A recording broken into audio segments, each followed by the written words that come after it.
रवा माली साल महंगाई की शरह में 7 से 9% इजाफे का खदशा।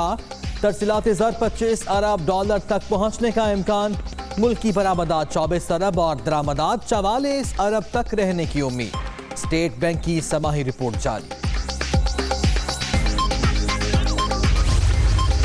मुल्क के मुख्तलिफ शहरों में बारिश। लाहौर में जल था लेक, नशेबी इलाके ज़ेर आब। वक्फे वक्फे से बादल बरसने की पेशगोई। आज़ाद कश्मीर, मरी, गलियात और दीगर बालाई इलाकों में बर्फबारी।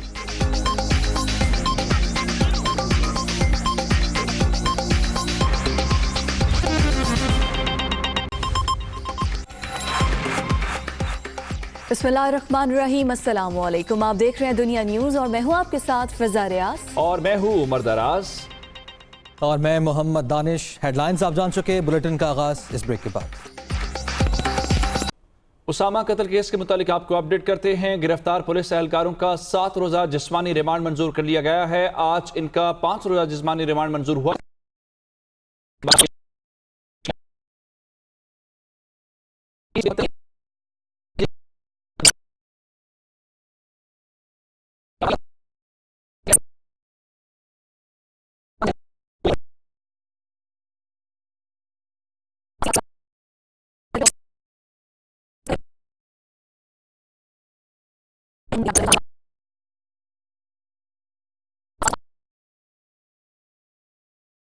कर लिया गया है। इसी बारे में मजीद बात करेंगे। नुमाइंदा दुनिया न्यूज़ आमिर सईद हमारे साथ मौजूद है।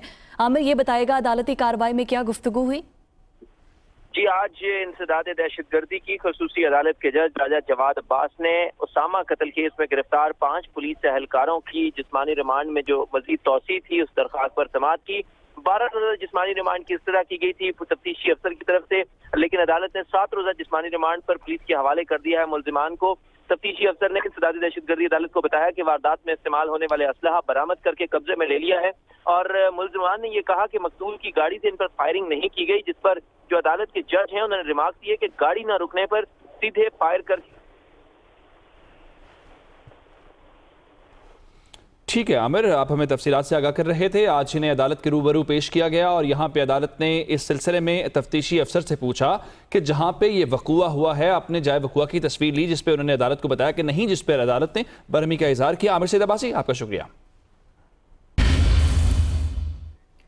उधर मुआवनी खुसूसी शहबाज गिल ने लीगी कारकुनों पर हमले का इल्जाम लगाया है। उन्होंने कहा है कि लीगी कारकुन गाड़ी के पीछे भागे, मुक्के मारे, माफिया से टक्कर लें तो ऐसा तो होता है। वो लाहौर में मीडिया से गुफ्तगू कर रहे थे।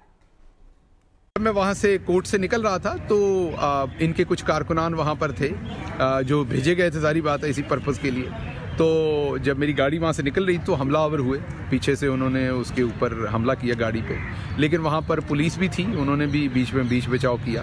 तो मैंने आपको पहले भी कहा कि जब माफिया को आप टेक ऑन करते हैं तो ये सब कुछ होता है आपके साथ, लेकिन इंशाल्लाह अल्लाह के ऊपर यकीन पुख्ता है। खान का सिपाही हूँ, ऐसी चीज़ें जो हैं वो हौसले नहीं तोड़ती।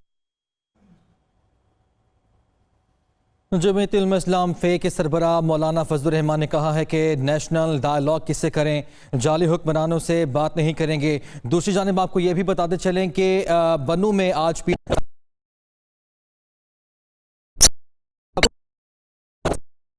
सूरत हाल क्या है जान लेते हैं। हमारे नुमाइंदे जाकिरुल्लाह हमारे साथ मौजूद हैं। जाकिर, कैसी तैयारियां हैं और क्या मनाजिर हैं अभी? से रब्ता करने की कोशिश करेंगे। नाजरीन, ये मनाजिर आप देख सकते हैं। बनू में पीडीएम ने आज पंडाल सजाया है। हुकूमत को घर भिजवाने की ये तहरीक है पीडीएम की, जो कि खासी मुतहरिक दिखाई देती है। मौलाना फजलुर रहमान इसको लीड कर रहे हैं, जो कि सरबराह है पीडीएम के। पहले भी जलसों का एक सिलसिला शुरू किया था पीडीएम ने, उसके बाद रैलीज का सिलसिला शुरू किया था, अब आज फिर जलसा का एहतमाम किया गया है बनू में। तफसीलात जान लेते हैं। जाकिर से हमारा रब्ता बहाल हुआ है। जाकिर, क्या मनाजिर देख रहे हैं आप? जी बिल्कुल, पीडीएम का पावर शो आज बनू में हो रहा है, जबकि स्पोर्ट्स कम्प्लेक्स में बाकायदा तौर पर जलसागाह जो है वो यहाँ पे जलसागाह बनाया गया है। जबकि यहाँ पे अगर देखा जाए तो अब मौलाना फजल रहमान के जो कारकुनान हैं वो यहाँ पे पहुँच चुके हैं। JUI के ज़्यादा कारकुनान जो बनू के लोकल कारकुनान हैं वो पहुँच चुके हैं, जबकि मौलाना फजल रहमान जो है वो डेरा इस्माइल खान से अपने काफ़िले के साथ आ रहे हैं। वो काफ़िला भी तकरीबन 2 बजे तक यहाँ पे पहुँच जाएगा। जबकि बनू के इर्द गिर्द के जो इलाके हैं, लेकिन मरवत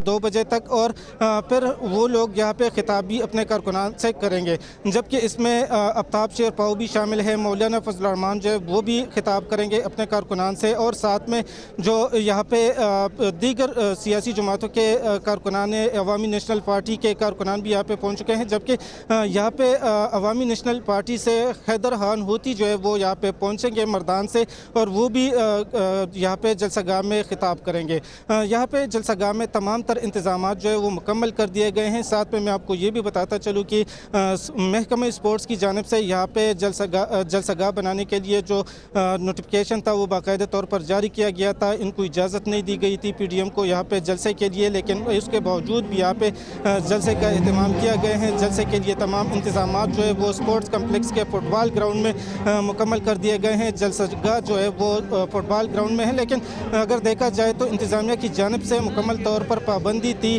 कोरोना वायरस की वजह से, तो यहाँ पे उसके बावजूद भी बड़े तादाद में कारकुनान पहुँच चुके हैं और जलसा हो रहा है। जी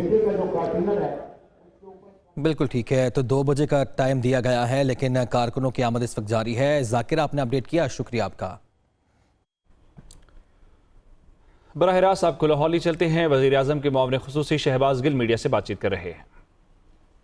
अपने खून से, अपनी जानों से इस वतन अजीज़ के एक एक इंच का दिफा कर रहे हैं, और दुश्मन ताक में रहता है कि उसे जब जहां मौका मिलता है वो कई दफ़ा अपने फॉरेन एजेंट्स को इस्तेमाल करता है हमला करने में, कत्ल गारत करने में, जैसे APS में किया गया या इस सानहे में हुआ। और आपने देखा होगा कि इसके साथ साथ वो जो 5th जनरेशन वॉर है उसमें अब वो सियासतदानों को भी इस्तेमाल करते हैं, उसमें वो मीडिया आउटलेट्स को भी इस्तेमाल करते हैं, आप और बेहतर काम करते हैं। लेकिन अगर वो आपको डिस्करेज करे, डीमोरलाइज करे, आपकी जॉब की अनसर्टेनिटी क्रिएट करे, तो आपकी रिपोर्टिंग पे भी उसका इफेक्ट आता है। इसी तरीके से मुल्क की इकॉनमी भी होती है।